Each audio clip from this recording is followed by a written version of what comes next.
Hi, this is Rob for Shape Your Future Online, and in today's video we're going to talk about the limiting belief of, do you know what, I can't find the money to make a significant change in my life. So the negative self-talk around this one pretty much goes like, well, you know, Rob, I'd like to invest in, let's say, some education to start a new career, to completely change tack for myself. But I'm barely managing to pay my bills at the moment every month.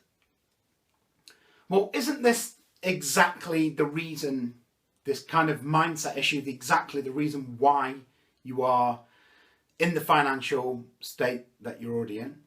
You know, your mindset, which is going to influence the actions that you take, has got you to this exact point in your life, including your financial affairs.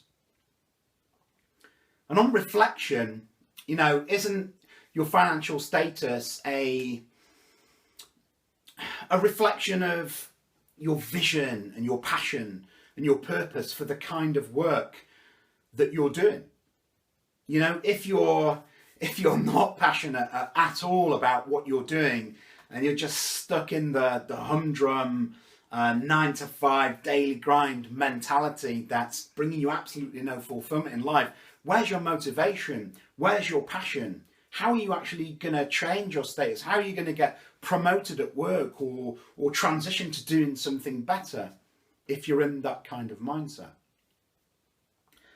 You know, we've got to take it into our own hands to make sure that we progress financially. You know, we can't be blaming other people. You know, we can't be blaming our parents or our social status, for instance, for not having money at this point in our life. You know, education is available to everybody. Is it easier for people to get up the ladder quicker than others? Absolutely.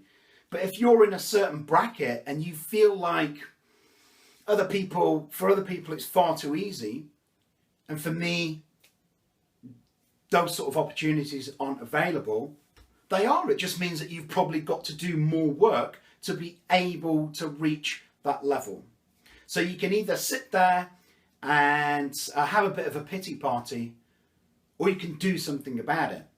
So for instance, I mean, if you have, disposable income at the end of the month, and let's say you wanted to change careers and you needed to have an education for that, and it needed to be paid for. Well, then you can save money. You know, what happens if you have to save money for 2 years to be able to do that? So be it. Wait 2 years and do it. Or if you can afford to take out a loan and you have affordability to pay that back, and because you want to do it now, then why not investigate that? Instead of saying, well, I can't really do that, you know, check the word can't, because what you're saying is you won't look into that. You won't do that. Well, what about if you have assets that maybe you could get some money from? You know, the things that you could sell for a few £1,000s to raise some capital if you needed it for some kind of education. Do you actually need your car? Do I need my car, Rob? Yeah, of course I do. I go to work in it. Could you get the bus? Yeah, but I'm not getting on the bus. You know, I've got a car. I want to be able to go out the weekends in my car. What happens if you could sell your car and you wouldn't have a car for 1 or 2 years, yet you were able to dramatically change your life and be in a financial situation where you could afford even a better car in the future?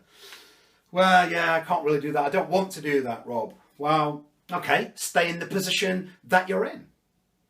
I mean, the amount of people that I've spoken to who said that they can't raise significant capital to change their lives, but they own a house with tens or even 100,000s of equity into that house. Yeah, but I can't sell my house, Rob. That's ridiculous. You know, this is my pension for my children.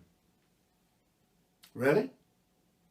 So you couldn't remortgage or even sell and downsize a house so that you've got capital to invest in something in your future?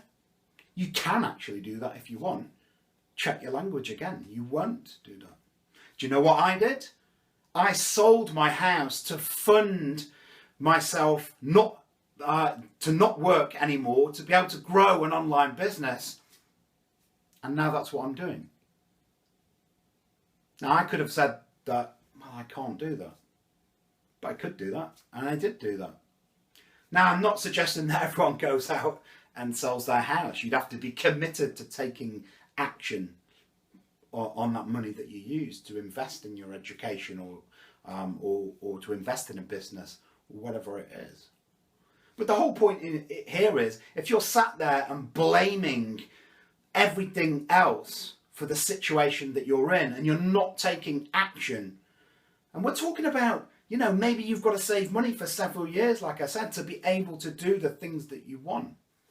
You know, a lot of people think that, you know, living, say, a passion-based lifestyle, you know, which many people do, like myself, as an online entrepreneur, that's just a complete luxury. And you know what? At least I'm paying the bills every month. I am what we call comfortable, even though that means that you're miserable. You know, having a passion-based lifestyle is not a luxury. It's everyone's right to live a passion, vision-filled, value-driven life. You know, what about if you're in a situation where you don't have any money to save, you know, every month to put towards something? What you may have is you may have some time. What about if you have time on the weekends to find some more work, you know, find some more income, to then be able to save that money, to then be able to invest that in education, to invest in yourself, to go and start that new career or that new business venture that you want? Oh, but that sounds a little bit hard, Rob. Yes, it's hard. This is life. If we don't take action and get involved and do the things that we need to do to, say, get the capital together, which we're talking about here, then nothing is going to change for you. If nothing changes, nothing changes. We need to take action. Stop sitting around in a pity party blaming everybody else for the situation that you're in, because you're the only one who's in control of getting yourself out of it. Now, the limiting beliefs that we have around money are keeping us stuck in lives that we just really don't want to be in anymore. And I can see people behind this screen now screaming and pointing the finger at me and saying, oh, you don't know, you know, you said all this, but... Like the guy who commented on a recent video of mine around this topic, who said sarcastically, well, okay, yeah, I'll invest my £1.50 that I've got in my future. And I thought, yes, exactly.